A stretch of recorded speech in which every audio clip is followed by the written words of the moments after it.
What if the universe held secrets that even Carl Sagan couldn't fully share? Imagine this.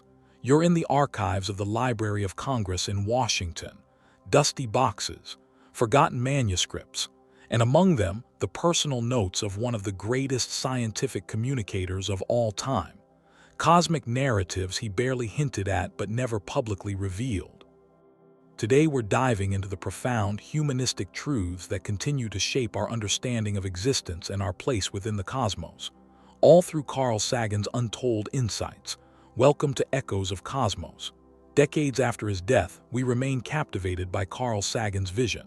But here's the question nobody asks. Why? We're not simply reliving nostalgia. We're searching for missing pieces in the cosmic puzzle. Carl Sagan died in 1996. He was 62 years old, cancer, but his mind was in full bloom. He was writing, researching, wondering. And when someone like that dies, not all their ideas make it into the world.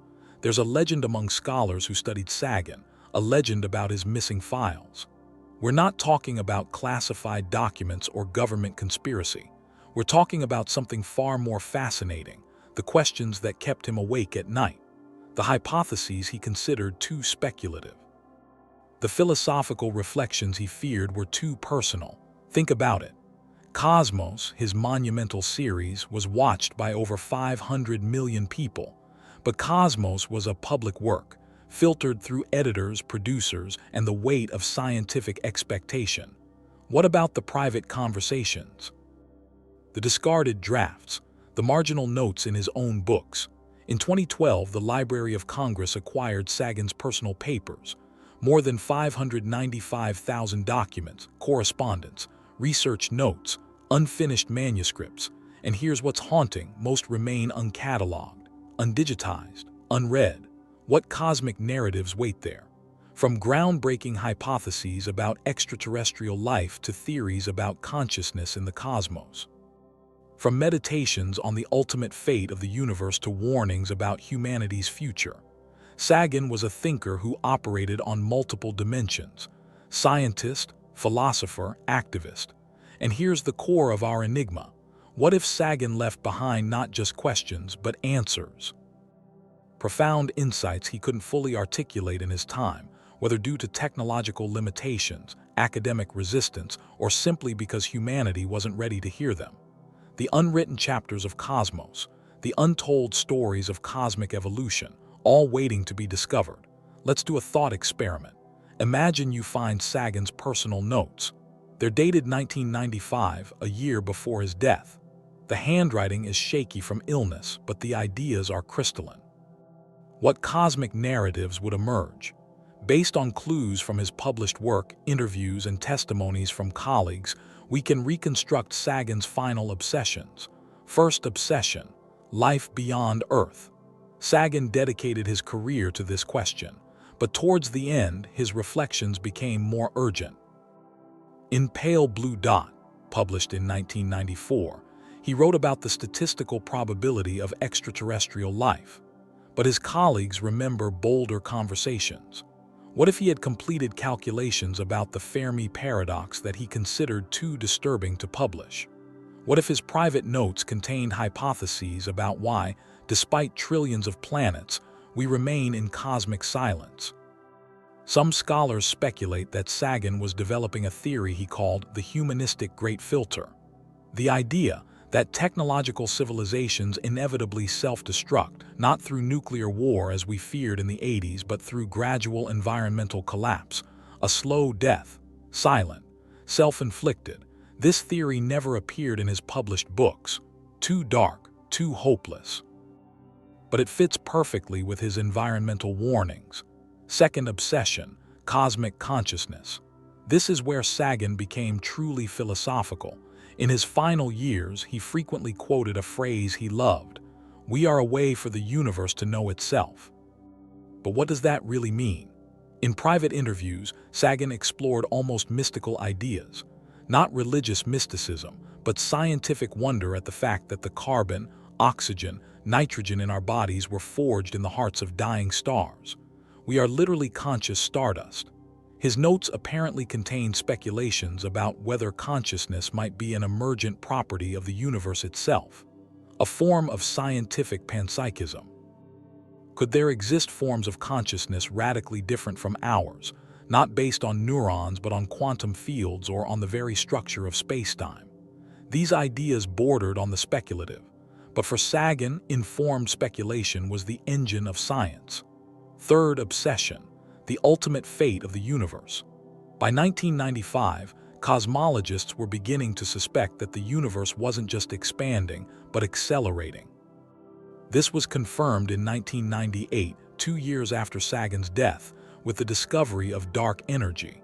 But according to some colleagues, Sagan was already reflecting on the existential implications. If the universe expands eternally, all stars will eventually go dark. All matter will disperse. In trillions of years, nothing will remain except cold darkness and lonely photons wandering through infinite space. Sagan called this the final cosmic loneliness. Did his notes contain meditations on how humanity should respond to this reality? Should it change how we live, knowing that all civilization, all artwork, all ideas will eventually be erased? His likely answer, precisely because of that, every moment matters infinitely.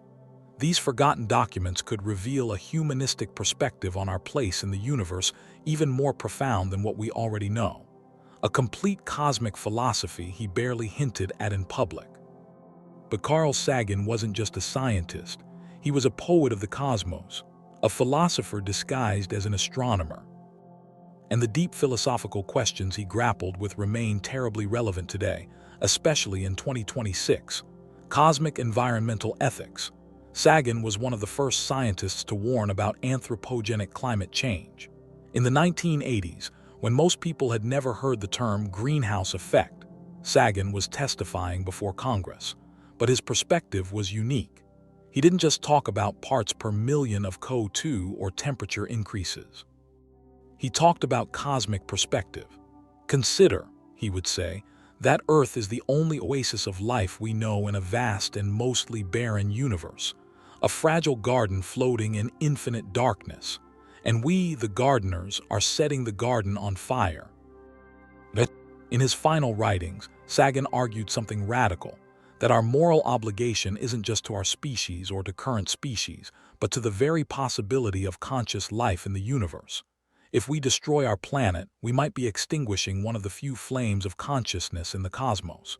This is cosmic ethics. And in 2026, with climate tipping points approaching, his words resonate louder than ever. The danger of space militarization. Sagan lived his entire adult life under the shadow of nuclear annihilation. It was an obsession for him. He wrote extensively about nuclear winter, the scenario where soot from burning cities would block the sun, causing global climate collapse. But by the 90s, his fear evolved. He began warning about the militarization of space. Reagan's Star Wars, weapons in orbit, the possibility of interplanetary conflict.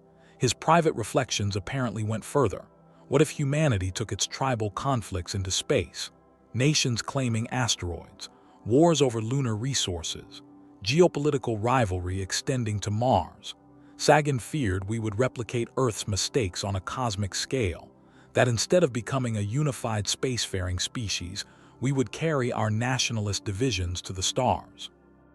In 2026, with multiple nations and private corporations competing for space resources, his warnings feel chillingly prophetic.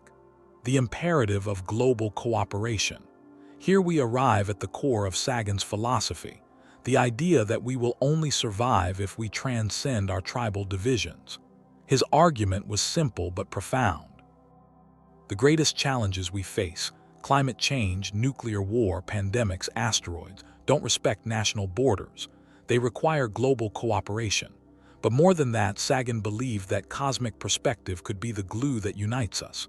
When you see Earth from space, you don't see borders. You see a single organism, a fragile planet, our only home. In 1994, he wrote about Pale Blue Dot, that iconic image of Earth taken by Voyager 1 from 6 billion kilometers away. Look at that dot. That's here. That's home. That's us. On it, everyone you love, everyone you know, everyone you ever heard of, every human being who ever was lived out their lives, on a mote of dust suspended in a sunbeam. His personal reflections on mortality and the vastness of time. Sagan knew he was dying. The cancer was relentless, and in his final months he seems to have deeply contemplated his own finitude within the cosmic context. Here's the beautiful irony. Studying the immensity of the universe could make you feel insignificant. But for Sagan, it did the opposite. It made him feel more significant, because in a universe 8 billion years old, where most matter is cold rock or inert gas, the fact that we exist, conscious, questioning, loving, is extraordinary. We are the universe contemplating itself. And that moment, however brief in cosmic terms, is precious. Now let's do a fascinating exercise. If Carl Sagan were alive today, armed with our current astronomical discoveries and technological advances, what new cosmic stories would he tell? The James Webb Space Telescope. When Sagan died in 1996, we had just launched the Hubble telescope. It revolutionized astronomy. But the James Webb, launched in 2021, has gone beyond what Sagan could have imagined. JWST has detected the first galaxies that formed only 300 million years after the Big Bang. It has analyzed exoplanet atmospheres. It has captured images of star-forming regions in astonishing detail. Imagine Sagan seeing these images. The pillars of creation in infrared, the Cartwheel Galaxy, Jupiter's moons in unprecedented clarity. His narration would be poetic. He would talk about how every JWST image is literally a time machine, showing us the universe as it was billions of years ago. How the light we're seeing now began its journey when our solar system didn't even exist. The search for biosignatures on exoplanets. When Sagan was writing, we knew exactly 0 planets outside our solar system. Now we've confirmed over 5,000 exoplanets. And we're not just finding them, we're studying them. JWST can analyze the atmospheres of these distant worlds, searching for biosignatures, chemical signals of life, oxygen, methane, ozone in combinations that suggest biological processes. Sagan dedicated his career to speculating about extraterrestrial life. Now we're on the cusp of potentially detecting it. Maybe not intelligent life, but microbes, bacteria, simple organisms that breathe, metabolize, evolve. How would Sagan have narrated this moment? The anticipation, the possibility that in our lifetime we might answer one of humanity's oldest questions: are we alone? His approach would have been cautious but hopeful. He would have warned us against premature declarations. He would have reminded us that extraordinary claims require extraordinary evidence. But he also would have encouraged us to dream. Advances in quantum physics. This is where science gets truly strange. And Sagan loved strange.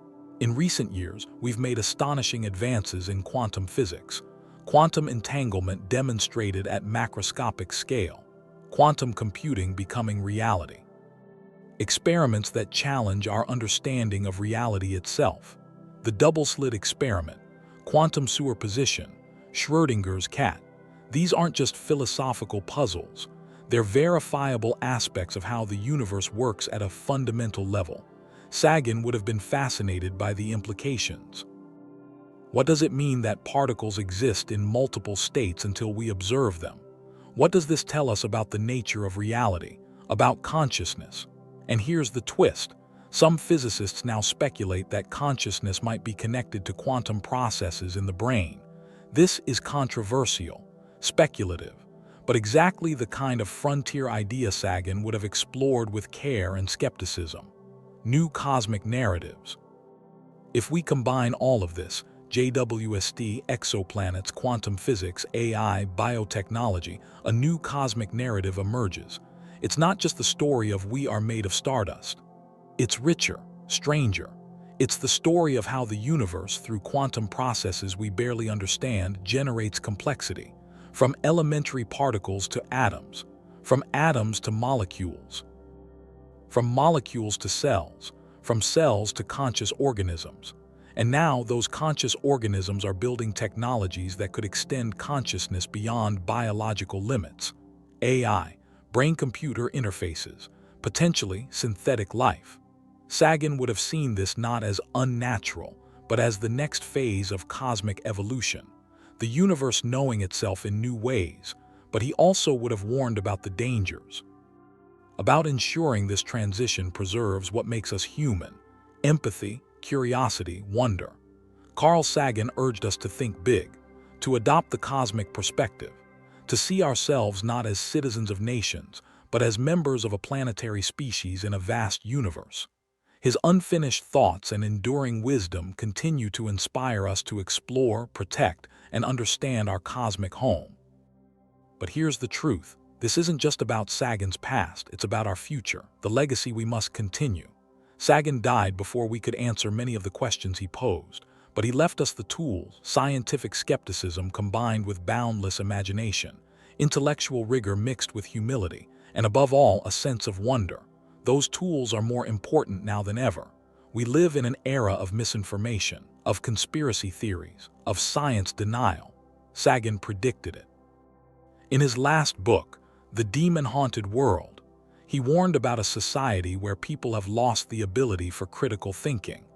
When there are so many people who don't understand the basics of how the scientific world works, he wrote, it's easy for charlatans and snake oil salesmen to take advantage of them.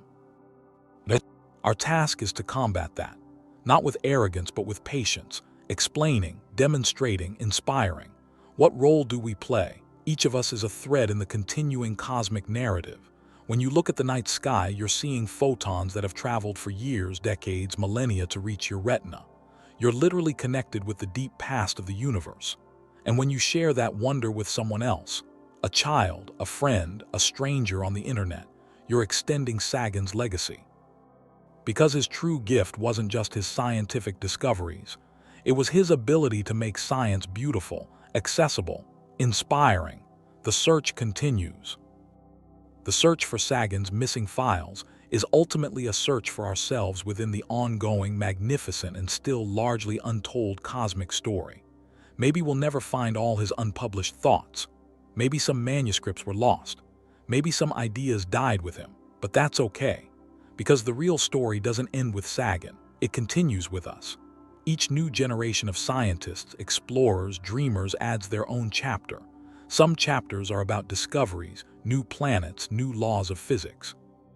Other chapters are about choices, how we treat our planet, how we treat each other. And somewhere in the distant future, maybe another civilization will look back at us the way we look back at Sagan, wondering what stories we told, what questions we asked, what legacy we left. Carl Sagan taught us that we are stardust, that the nitrogen in our DNA, the calcium in our teeth, the iron in our blood were made in the interiors of collapsing stars. We are a way for the universe to know itself, and that is the most extraordinary story ever told. Sagan's archives, published or not, are reminders that exploration never ends, questions never cease, and wonder is eternal. So let's keep searching, keep asking, keep dreaming. Because somewhere among the stars, our own untold stories wait to be discovered. Thank you for joining us on this journey through the cosmos and through the mind of one of its greatest explorers. This has been Echoes of Cosmos. See you in the stars.